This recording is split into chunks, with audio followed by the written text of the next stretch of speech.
is Dorota Gajewska. I work in the Nobody's Children Foundation in Poland.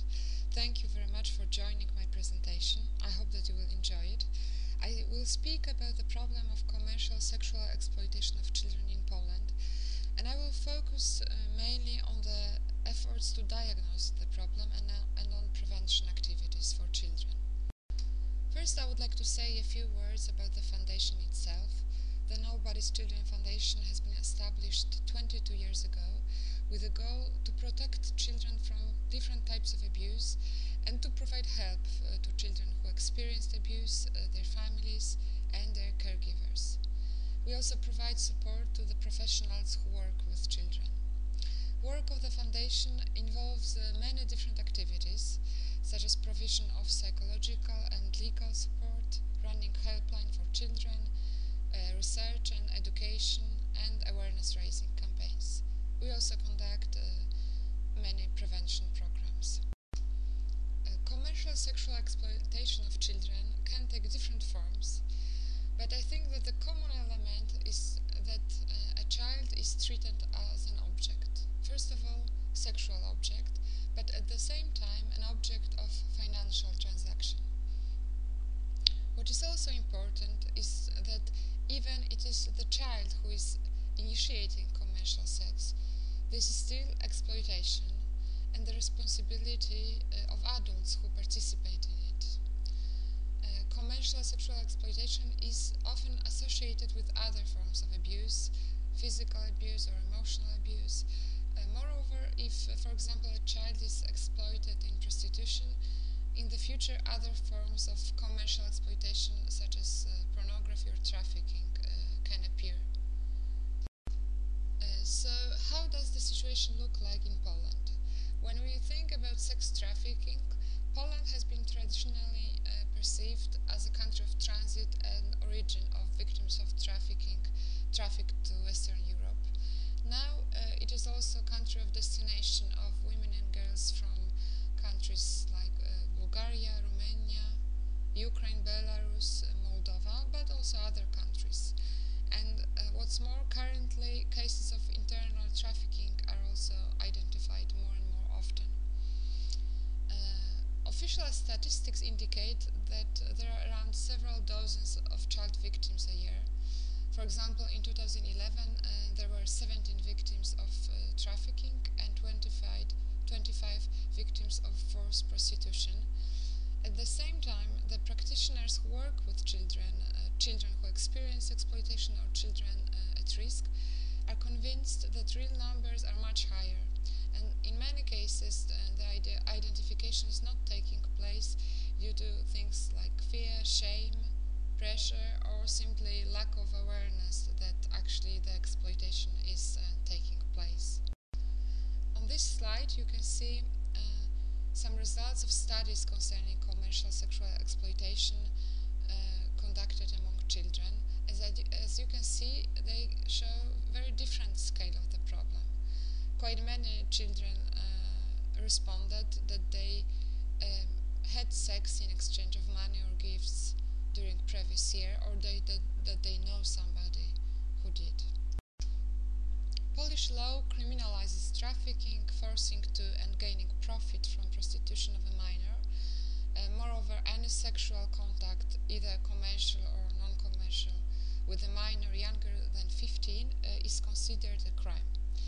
But in the case of using sexual services of a minor aged between 15 to 17, it is criminalized only if the child is induced by the client.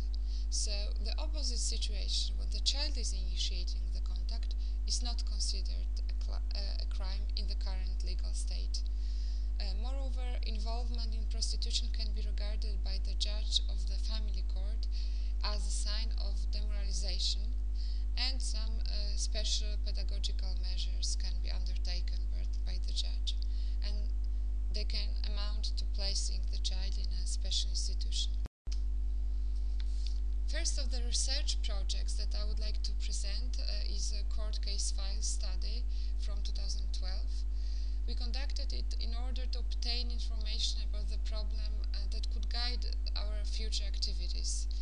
And we analyzed the cases of we we analyzed criminal cases that were related to prostitution and trafficking, and these cases had to be closed with a final verdict between 2000 and 2011. The data from the files were analyzed from 2 points of view, from the sociological and from legal point of view. And as for sociological analysis, we looked for characteristics of child victims and perpetrators. We looked for risk factors that might have been present in the situations of children, and for information about the course of exploitation. The aim of legal analysis was to see what was the classification of the criminal acts committed against children. The study covered 8 files of 8 cases, and there were 15 victims and 14 defendants. Here are some main conclusions. It appeared that all of the victims were girls, and 1/3 of them was below 15 at the time when the exploitation started. In most cases, the parents were separated or divorced, but the girls had good relationship with the primary caregivers, and that was usually a mother and, in one case, a grandmother. What is surprising is that 1/3 of the girls lived with families all the time in family house during the whole course of exploitation. In some cases, in 6 cases, the girls had previous experiences of abuse, physical abuse or sexual abuse, or commercial exploitation. And many of them had experiences of emotional difficulties, but did not receive adequate support to deal with that. Some of the girls were actively looking for opportunities of commercial sex, while the others were forced to these activities. So both possibilities were presented in the research. Those from the first group were motivated mainly by the possibility to improve their social status, to make ends meet, or to change their social environment. In one case, there was also peer pressure present. As for legal analysis, it showed that even if the elements of trafficking were obvious, the trafficking definition was not applied by the law enforcement or justice system authorities. If you are interested to learn more about the methodology of the research or the results, there is English version of the report available, so you can download it. In 2011, we conducted research concerning attitudes toward commercial sexual abuse of children, and the aim of this research was to provide evidence base for Don't Lose campaign that was organized during Euro 2012 football championships. There were focus groups with youth conducted in Poland in Euro cities, and omnibus studies conducted both in Poland and in Ukraine. And the respondents were asked to estimate 4 types of commercial contacts. First one, survival prostitution. The second one, aspirational prostitution, that we understand as prostitution with the main aim to improve social status. Third one, sponsoring, which in Poland is understood as a more stable arrangement with one client. And cybersex. It appeared that most of the respondents had negative attitude toward all 4 types of commercial contacts. The results ranged from 59 to 82%, and the least negative result, the 59%, concerned attitude of Ukrainian respondents toward children who are involved in survival prostitution.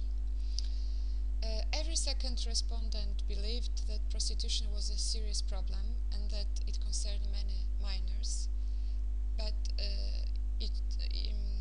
we should bear in mind that this result might have been influenced by the fact that topic of prostitution of children were present in the media very much at that time.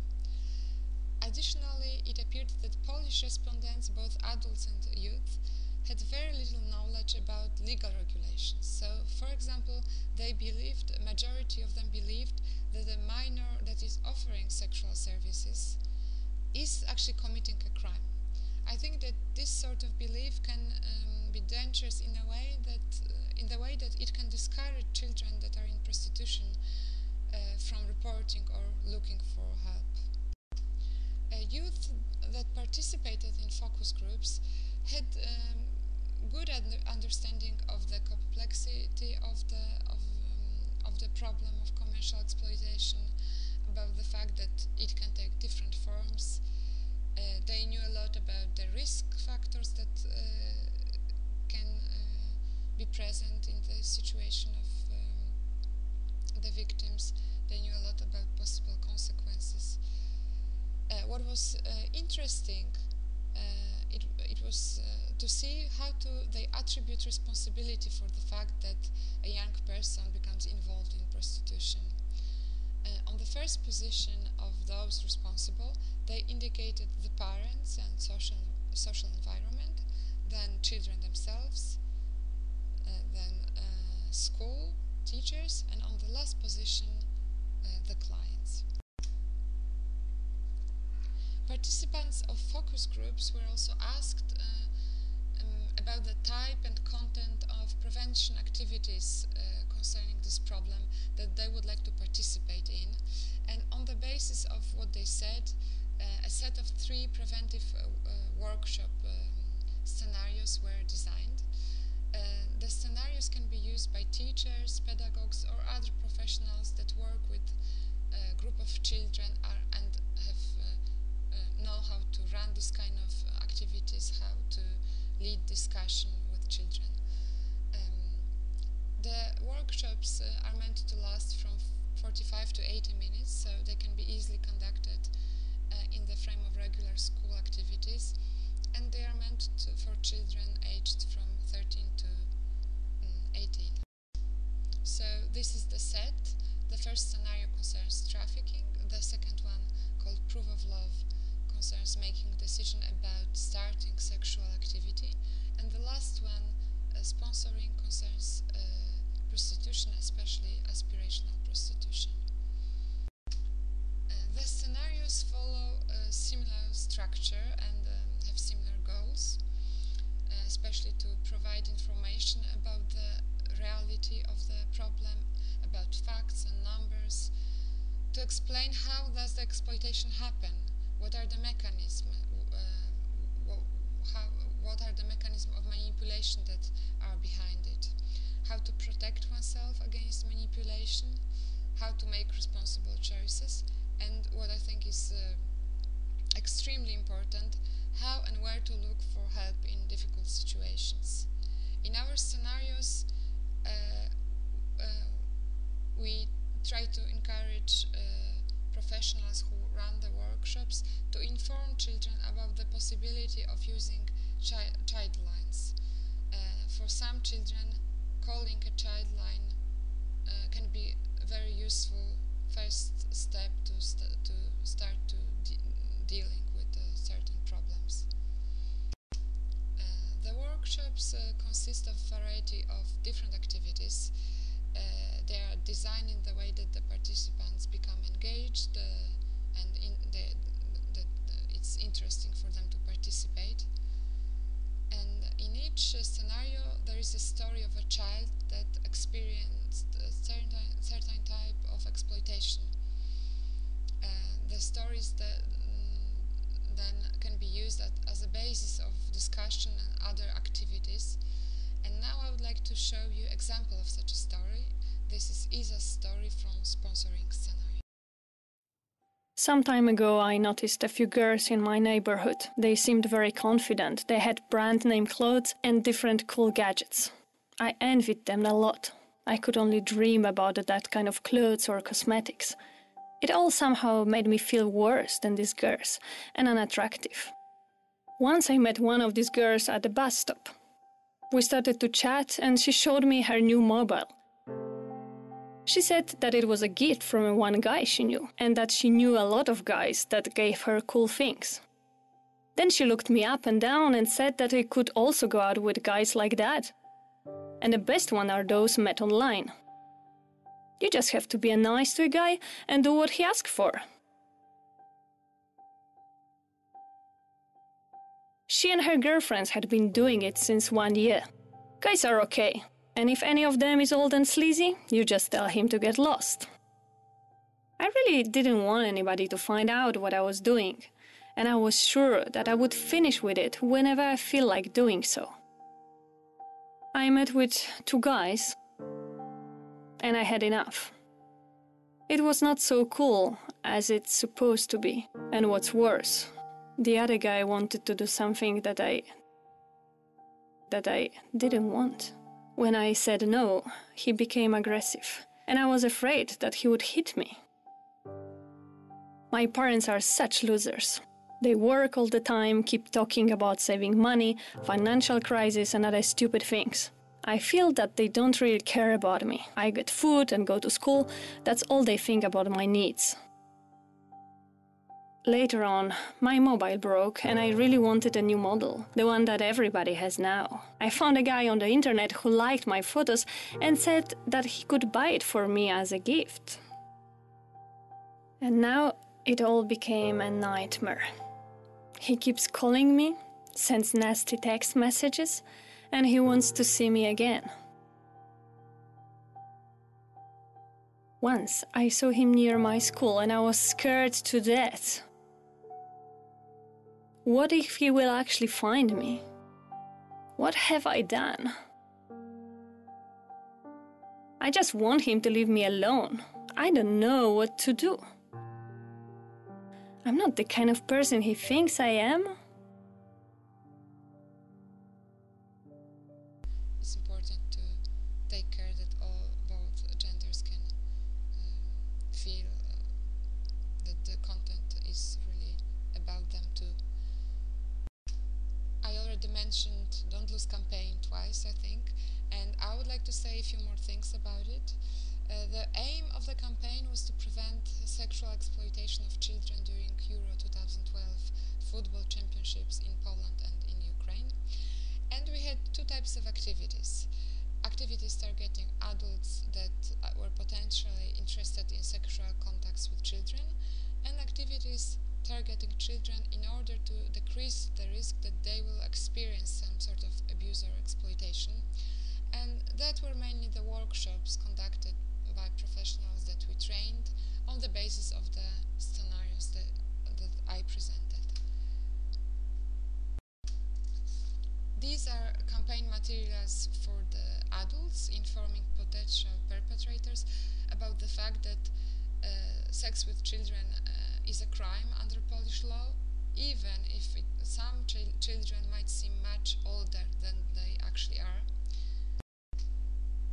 We also prepared a poster for youth with the message that they are priceless and that commercial sex can expose them to violence and destroy their future. And as the last thing, I would like to mention a few practice points that are actually lessons learned from Don't Lose campaign. The first thing is that it is very important that tools for primary prevention are designed in such a way that they can be easily used by the professionals that are not specialized in the topic of commercial exploitation. In that way, the numbers of children that will be reached with these prevention activities can be much higher. Prevention activities should take into account the fact that children want to understand what is the dynamic of exploitation, how does it happen, and what are the mechanisms of manipulation that are involved in it. Negative judgments toward victims of commercial exploitation are something very common, both among adults and among youth, and I believe that they should be always addressed during prevention activities concerning this topic. If we manage to change these attitudes among the children, they will be more likely to react to exploitative situations concerning them or concerning their peers. And that is all. Thank you very much for your attention. If you're interested in some more information about the activities that I presented, please feel free to contact me.